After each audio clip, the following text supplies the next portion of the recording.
ಇದು ನನ್ನ ಆದೇಶ, ಇವ್ರು ತೋರಿಸ್ಕೊಂಡಿರೋದು.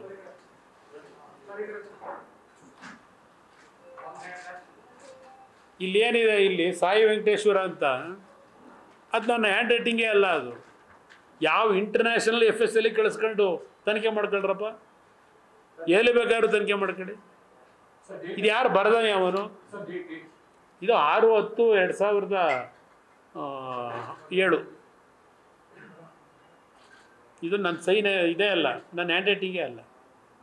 ಯಾವನು ಬರ್ಕೊಂಡವನು?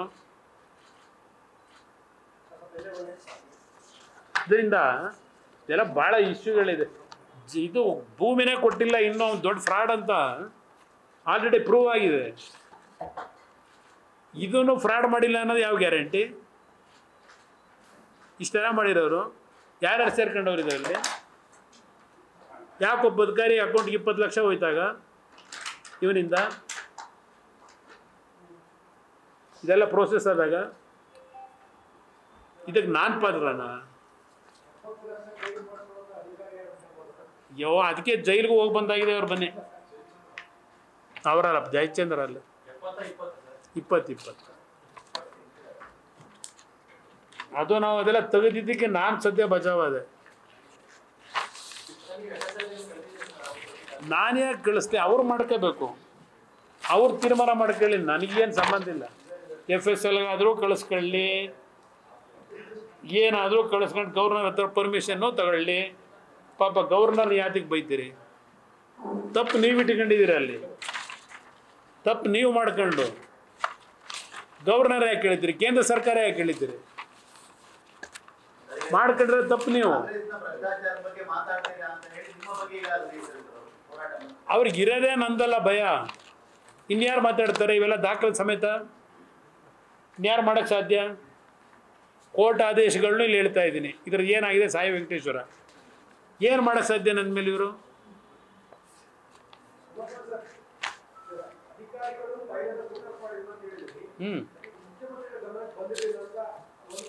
ಯಾವುದು?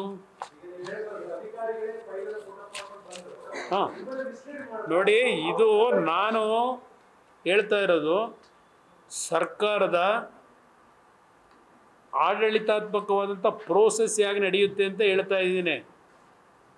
ಪ್ರತಿಯೊಂದು ಫೈಲ್ಗಳನ್ನು, ಖಂಡಿಕೆಗಳನ್ನು ತಳ ಹಂತದಿಂದ ಪ್ರಿಪೇರ್ ಮಾಡ್ಕೊಂಡು ಬರ್ತಾರೆ, ಆಯಿತಾ? ಈಗ ಈ ಜಂತಕಲ್ನಲ್ಲಿ ವಿಷಯದಲ್ಲೇ ನಾನೇನೋ ಒತ್ತಡ ಹಾಕಿ ಅವಾಗೇನೋ ಮಿನರಲ್ಸ್ ಕೊಡೋಕ್ಕೆ ಹೇಳಿದ್ದೆ, ಒತ್ತಡ ಹಾಕ್ದೆ ಅಂತೇಳಿ ಬರ್ಕೊಂಡಿದ್ರು ಫೈಲಲ್ಲಿ. ಆ ಫೈಲ್ ನನ್ನ ಮುಂದಕ್ಕೆ ಬಂದಿಲ್ಲ, ಅದು ಫೈಲೇ ಬಂದಿಲ್ಲ ನನ್ನ ಹತ್ರ. ನಾನೇನಾದರೂ ಒತ್ತಡ ಹಾಕಿದರೆ, ನಾನು ಒತ್ತಡ ಕಾನೂನು ಬಾಹಿರವಾಗಿ ಮಾಡಬೇಕು ಅಂತ ಹೇಳಿದರೆ, ನಿಮ್ಮ IAS ಅಧಿಕಾರಿಗಳಿಗೆ ಕಾನೂನು ಇರೋದೇನು? ಅವರಿಗೆ ಪಾಠ ಹೇಳ್ಕೊಡ್ತಾರಲ್ಲ ಅಲ್ಲೆಲ್ಲೋ ಡ್ಯಾರಡೂನಲ್ಲಿ ಕೆಲಸಕ್ಕೆ ಸೇರಬೇಕಾದ್ರೆ. ಯಾವುದಾದ್ರೂ ಅಧಿಕಾರದಲ್ಲಿರ್ತಕ್ಕಂಥ ಮಂತ್ರಿನೋ ಮುಖ್ಯಮಂತ್ರಿನೋ ಕಾನೂನು ಬಾಹಿರವಾಗಿ ಆದೇಶ ಮಾಡು ಅಂತೇಳಿ ಒತ್ತಾಯ ಹಾಕಿದ್ರೆ ಇಮ್ಮಿಡಿಯೇಟಾಗಿ ಚೀಫ್ ಸೆಕ್ರೆಟ್ರಿಗೆ ಅವನು ಹೋಗಿ ರಿಪೋರ್ಟ್ ಮಾಡಬೇಕು. ಆ ಫೈಲ್ ರಿಪೋರ್ಟ್ ಹೋಗಿದೆಯಾ ಚೀಫ್ ಸೆಕ್ರೆಟ್ರಿಗೆ? ಮುಖ್ಯಮಂತ್ರಿಗಳು ಒತ್ತಡ ಹಾಕಿ ಮಾಡಿಸಿದ್ರು ಅಂತ ಹೇಳಿ ಹೋಗಿಲ್ಲ. ನನಗೆ ವಿಷಯ ಗೊತ್ತಿಲ್ಲ. ಆಮೇಲೆ ಇದು ನನ್ನ ಮೇಲೆ ಕೇಸ್ ಬಂದ ಮೇಲೆ ಇವೆಲ್ಲ ಫೈಲ್ ತೆಗೆದಾಗ ನನಗೆ ಗೊತ್ತಾಗಿದ್ದು. ಅದರಿಂದ ಇಲ್ಲಿ ಪ್ರಶ್ನೆ 2007 ಘಟನೆ ಇದು. ಇವತ್ತು ನಾನು ಕೇಳಿದ್ರೆ ನಾನೇನು ಹೇಳಲಿ? ನೀವು 1000 ಫೈಲ್ ತಂದಿರ್ತಾರೆ, ಬಂದಿದೆಯೋ ಬಿಟ್ಟಿದೆಯೋ ನನಗೇನು ಗೊತ್ತು? ಅವ್ರು ತೀರ್ಮಾನ ಮಾಡ್ಕೊಳ್ಳಿ. ನಾನು 2007 ಅದನ್ನೇ ಹೇಳ್ತಾ ಇರೋದು.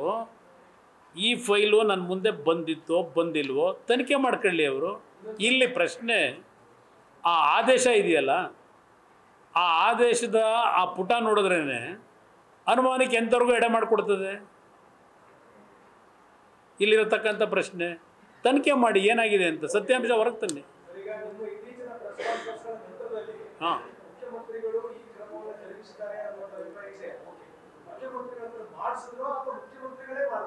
ಯಾವುದು? ಅಯ್ಯೋ, ನಿಮಗೆ ಕಳೆದ 7-8 ತಿಂಗಳಿಂದ ಏನಾದರೂ ತೆಗೀರಿ ಕುಮಾರಸ್ವಾಮಿದು ಏನಿದೆ? ಡಿನೋಟಿಫಿಕೇಶನ್ ಯಾವುದಾದ್ರು ತೆಗೀರಿ, ಏನಾದ್ರು ತೆಗೀರಿ. ದಿನ ಮೀಟಿಂಗ್ ಮಾಡಿಲ್ವಾ? ನಡೀತಾ ಇದೆ. ನಾನು ಯಾವಾಗ ಈ ಸರ್ಕಾರ ಬಂದ ಮೇಲೆ ವರ್ಗಾವಣೆ ದಂಧೆಗಳು ಏನು ಪ್ರಾರಂಭ ಆಯಿತು, ಹಲವಾರು ರೀತಿಯ ಕಾನೂನು ಬಾಹಿರ ಚಟುವಟಿಕೆಗಳ ಬಗ್ಗೆ ಸರ್ಕಾರಕ್ಕೆ ನಾನು ಇರುಸು ಮುರುಸು ಮಾಡ್ತಾ ಇದ್ದೇನೆ ಅಂತಕ್ಕಂಥ ಪ್ರಾರಂಭಿಕ ಹಂತದಲ್ಲೇ ಅವರಿಗೆ ಏನು ನೋವಾಯಿತು ನನ್ನ ಬಗ್ಗೆ, ಏನಾದರೂ ಮಾಡಿ ಕುಮಾರಸ್ವಾಮಿ ಮುಗಿಸೋಕ್ಕೆ ಏನಾದರೂ ಹುಡುಕ್ರಪ್ಪ ಅಂತ ಹೇಳಿ ಎಷ್ಟು ಜನನ ಬಿಟ್ಕೊಂಡಿದ್ದೀರಿ? ಮಾಡ್ತಾ ಇಲ್ವಾ? ಇದೇನು ನನ್ನೆ ಮೊನ್ನೆದಲ್ಲ ಇದು. ಯಾತಕ್ಕೆ ನೀವು ನನ್ನೊಬ್ಬನ ಮೇಲೆ ಇಷ್ಟೊಂದು ಗದಾಪ್ರಹಾರ? ನಾಡಿನ ಜನತೆಗೆ ಹೇಳ್ತೇನೆ, ಲಘುವಾಗಿ ಮಾತನಾಡಬೇಡಿ.